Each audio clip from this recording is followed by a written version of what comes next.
This is what the Lord says. Maintain justice and do what is right.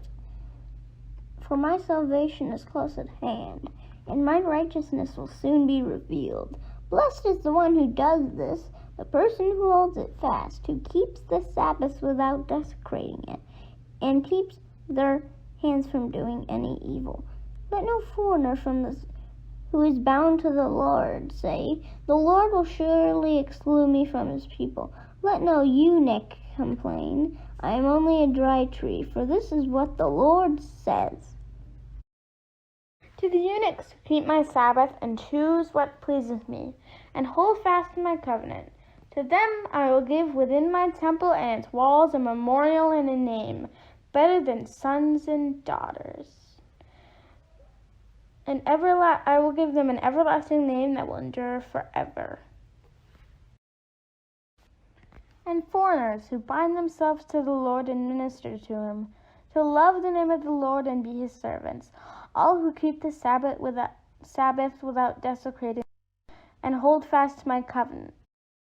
These I will bring to my holy mountain. I will give them joy in my house of prayer. Their burnt offerings and sacrifices will be accepted on my altar, for my house will be called a house of prayer for all nations.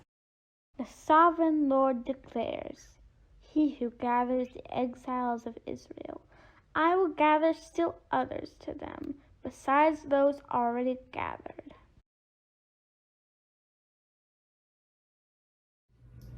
Today's Gospel is from Matthew 25, verses 34 through 46. Hi, I'm Louise Specht, and Tim and I are visiting our grandkids in North Carolina. Their names are Emma and Jimmy, and they have made this video for you, acting out today's Gospel. You might think that the king, played by Emma, is kind of harsh, sending the unrighteous, played by Jimmy, who also plays the righteous, into the eternal fire. Ouch! I wonder what Jesus wanted us to understand from this story.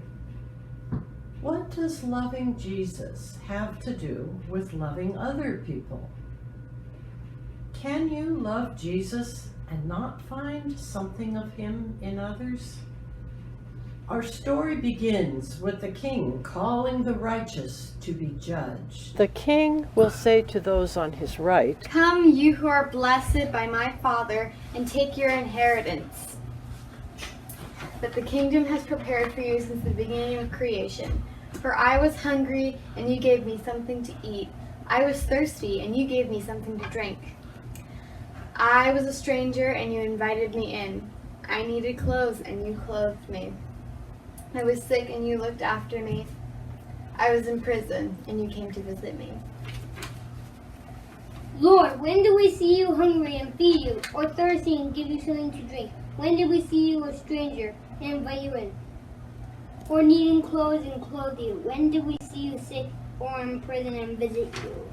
Whenever you did one of these things for the least of my brothers and sisters for the least of the brothers and sisters of mine, you did for me. The king will say to those on his left, depart from me, you who are cursed, into the eternal fires prepared for the devil and his angels. For I was hungry, and you gave me nothing to eat. I was thirsty, and you gave me nothing to drink. I was a stranger, and you did not invite me in. I needed clothes, and you did not clothe me. I was sick, and you did not come to visit me. I was in prison, and you did not come to visit me. Lord, when did we see you hungry or thirsty or a stranger and needing clothes or sick in prison and did not help you? Truly I tell you, whenever you did not do one of the least of these, you did not do for me.